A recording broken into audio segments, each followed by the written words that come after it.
mais, tô fazendo uma sequência de vídeos sobre esclerose múltipla degenerativa e faz um tempão que eu não apareço, desde o dia 7 de setembro.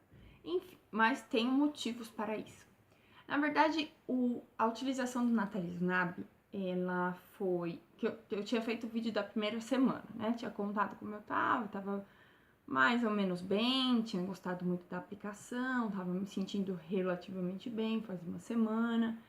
Só que depois da semana que eu fiz o vídeo pra vocês, tudo começou. Tudo começou. Eu fiquei 3 semanas sem voz, juro pra vocês. 3 semanas. Falar, Emília, mas 3 semanas é muito tempo. Concordo plena e totalmente com você. 3 semanas é muito tempo mesmo, muito, muito tempo. Mas só que eu passei sem voz, então eu comecei ficando rouquinha, e não conseguia falar alto, que eu gosto de falar alto, né? Chamar cachorro, essas coisas. E aí tava falando cada vez mais baixinho, mais pra dentro, parecia que eu tinha engolido um sapo. Eu falei, caraca, eu falo tão alto que eu tô falando baixinho. Falando baixinho, mais pra dentro, e eu tentava falar alto e não conseguia. Aí na segunda semana eu fiquei totalmente sem voz de não conseguir falar. Eu só fazia gestos, bem triste, e fiquei preocupadíssima. E foi até quando eu comecei a falar, eu preciso falar pelo menos com a minha psicóloga, porque eu faço acompanhamento psicológico toda quarta. Eu falei, quarta. Preciso pelo menos falar com a minha psicóloga. Eu falei, preciso guardar minha voz ou o que restar dela. Aí eu fui pra psicóloga. Aí eu abri o verbo, comecei a falar mesmo rouquinha. E aí voltei a ficar sem voz de novo. Até a outra quarta-feira. Então somaram 3 semanas sem voz. E até eu recuperar, bebendo bastante água, essas coisas todas. E sabendo que era, que era por causa do remédio. Então não tinha muito o que fazer.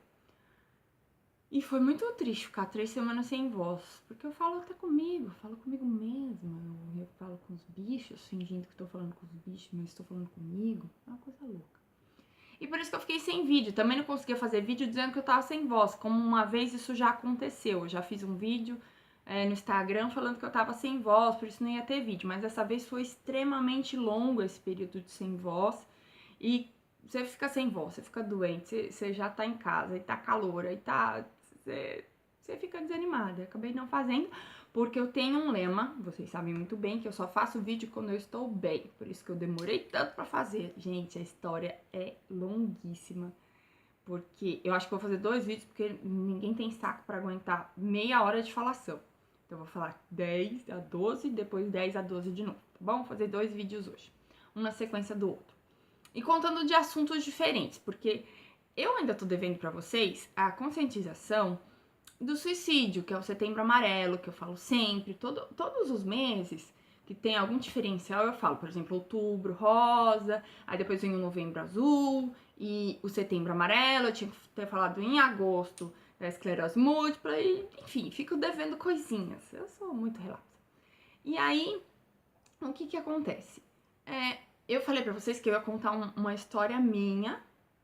Eu sei que minha mãe não vai gostar que eu fale, mas eu vou falar porque a gente já é parça, entendeu?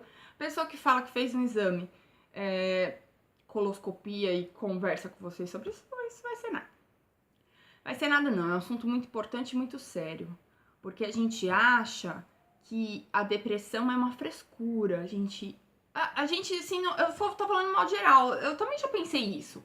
Eu mesma pensei, gente, pobre não tem, pobre não tem depressão, que mentira, sabe? Eu falava, a pessoa tá com frescura, mas até que o bichinho pica você e você fica com aquela, mas pobre não tem. E na verdade não tem cor, não tem raça, não tem classificação social. A depressão ela vem pra pessoa que tá com dificuldades. E antes de eu ter esclerose múltipla, que fazem 3 anos e alguns meses, eu passei por um momento muito conturbado na minha vida, onde eu fiquei desempregada, sempre fui muito trabalhadora, aldeira, enfim, eu sempre gostei muito de trabalhar, porque sempre gostei de me sustentar, e aí tava numa fase difícil, que eu acho que hoje em dia vem muita gente passando, porque a crise no Brasil tá muito difícil, então a pessoa não consegue colocação. E eu pensei, eu fazendo outra faculdade, pensei em mudar de profissão, acabei não mudando. Falei, poxa, eu preciso ser CLT na minha profissão, que é turismo. Eu falei, e não tava conseguindo, tava ficando aflita, já tava chegando as contas e sempre a pessoa se preocupando muito com essa questão financeira. Eu sou muito responsável nessa questão e muito centrada, embora tenha uma mãe, enfim, não tenho filhos, não pago aluguel, mas muito centrada nesse aspecto, né? De querer ter para poder ou juntar ou gastar ou essas coisas, de gente grande. E aí eu tava passando por um momento muito difícil na minha vida. Eu tava em um relacionamento conturbado, eu tava sem emprego, eu tava sem perspectiva de vida mesmo, sabe? Eu não tava nem conseguindo estudar porque eu tava sem grana, então tava muito complicado a minha vida mesmo. E aí, quando você começa a ter problemas, você começa a ficar depressivo, você só quer dormir, você só quer deitar, você quer esquecer dos seus problemas. E a forma de esquecer é se isolando, ficando mais na sua, mesmo que isso não seja muito bom. Você fala, mas eu não tenho dinheiro pra sair, mas hoje em dia você não precisa ter necessariamente dinheiro pra sair. É bom ter dinheiro pra sair, mas existem outras opções que não necessitam necessariamente de dinheiro. Como ser feliz em casa mesmo, né? A gente tem, enfim, uma série de possibilidades que podem ser exercidas. E eu caí realmente naquele buraco negro da depressão. E eu não admitia que eu tava depressiva. Até que eu comecei a ter pensamentos suicidas. Poxa, Miriam, você é tão alegre, tão animada. Gente, mas eu já passei por isso. Já passei. Passei antes e depois da esclerose. E antes da esclerose, o que eu falei? Eu vou dar um ponto final na minha vida. Porque não tá legal, eu vou dar um restart. Só que isso não é possível na vida do ser humano. Não é um jogo de videogame, não é um jogo imobiliário. Então não tem como dar um restart. Aí eu falei assim, o que eu vou fazer? Aí eu falei, vou acabar com a minha vida. Como? Vou procurar na internet. A internet é maravilhosa porque encontra pessoas como eu que tentam ajudar vocês e existem pessoas que também tentam aniquilar todo mundo. Então isso é muito perigoso. Eu falo isso com um final de sorrisinho no rosto, meio que de desespero, porque já tenho pensado nisso. Me sinto muito culpada hoje por já ter pensado nisso. É uma situação muito difícil, né? Onde você se coloca, o que eu vou fazer da minha vida e pensar em dar um ponto final nela, é realmente desesperador. Porque eu não me sentia à vontade de conversar com ninguém, os meus amigos estavam, na minha concepção, os meus amigos estavam ocupados pra mim. E eu resolvi não abrir nada pra ninguém. Eu não tinha tanto, como eu posso dizer? Tanta, como que eu posso dizer, gente? Tá faltando a palavra. Talvez abertura com a minha mãe, de conversar de determinados fatores, como tristeza, como angústia, pensando que ninguém ia me entender, que realmente eu achar que eu tava sendo muito,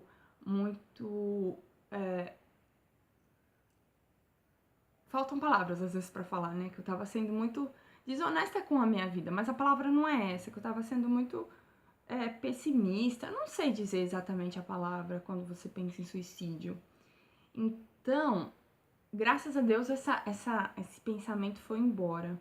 Mas como que ele foi embora? Quando eu fiz uma análise do que era realmente importante pra mim.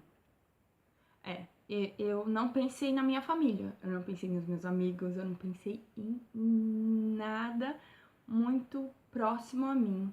Mas em compensação eu pensei num serzinho que ao mesmo tempo é muito próximo a mim, que foi o meu cachorro. O meu impedimento de fazer uma coisa pior foi o meu cachorro. Ai, Emília, como você é ruim, você não pensou na sua mãe, na sua família, nos seus amigos. Não, porque nessa fase você tá muito abalado, então ninguém é importante pra você, ninguém te entende, ninguém te aceita, você sente como. Você automaticamente se bloqueia de tudo isso, você se sente sozinho, você se sente acuado, você se sente tanta coisa pressionando você que você acaba de ver o principal, que é o amor que as pessoas têm por você, ou o seu amor à vida, a determinadas situações e coisas, né? Eu sempre trabalhei, então por um pequeno espaço de tempo eu fiquei desempregada e pensei em tudo isso. E quanto isso é pequeno perto de tudo que eu já vivi depois, tudo que eu vivi antes. E eu pensei no meu cachorro. Ai, Emília, como você é ruim. Porque minha mãe não gosta muito dele, porque ele é muito... Eu tenho 2 cachorros, eu tenho uma cachorra e um cachorro. Meu cachorro, ele é muito grande, ele é muito meninão e ele faz muita coisa errada. Ele só perde pra mim nas coisas erradas que faz. Ele é muito arteiro. E aí eu falei assim, minha mãe vai ficar com tanta raiva de mim que ela vai maltratar o cachorro. Olha o nível. Aí eu falei assim, poxa, então o que eu vou fazer? Bom, primeiro eu pensei na minha religião, né? Eu sou católica e do catolicismo, não que nas outras religiões não sejam, mas eu conheço mais o catolicismo, né? Eu sempre ouvi dizer que quem se mata não entra no céu. Aí eu falei, caraca, eu não vou entrar no céu, vou ficar onde, mano? Eu falei assim, não, mas eu sempre fui uma boa pessoa, nunca fiz mal pra ninguém, então Deus vai entender que eu tô passando por um problema sério, tô querendo dar um restart na vida. Ele vai me entender, certeza que ele vai me entender. Eu falei, o que eu vou fazer com o meu cachorro? Fiquei pensando, eu falei, poxa, eu vou deixar um documento escrito, mas a minha mãe vai ficar muito brava, eu fiquei pensando. Aí eu fiquei, o que eu faço? Eu falei, eu vou matar o cachorro. Juro, pensei, vou matar o cachorro vai na frente, eu vou atrás. Só que a minha cabeça, ela é muito louca, porque ela pensou, se eu matar o cachorro, eu vou sair do plano de não faço mal a ninguém, porque eu matei o cachorro, então eu fiz mal pro cachorro. Olha o nível. E aí eu falei, então eu não posso matar o cachorro. Se eu não matar o cachorro, eu não posso matar. Olha isso. Aí e fiquei desenrolando essa história na minha cabeça, e o tempo foi passando, eu não sabia o que eu fazia pra salvar o cachorro, e me salvar, ou finalizar com tudo. E aí foi quando eu desisti de tudo isso, graças a Deus, ao cosmo, ao universo e à minha mente também. Porque é muito importante você trabalhar a sua mente procurando soluções para um problema que não existe ou um problema que realmente existe, como no meu caso, era falta de emprego, era falta de percepção em determinado segmento da minha vida. E aí eu comecei a pensar o que eu podia fazer para melhorar aquilo, mesmo que de uma forma muito pequena, e buscar um ânimo para minha vida, mesmo que fosse ouvir uma música diferente, assistir um programa de televisão diferente ou qualquer coisa do gênero. E aí foi quando eu digo por insistência a vontade de viver, ou por desânimo no que fazer com aquela situação entre o cachorro e eu.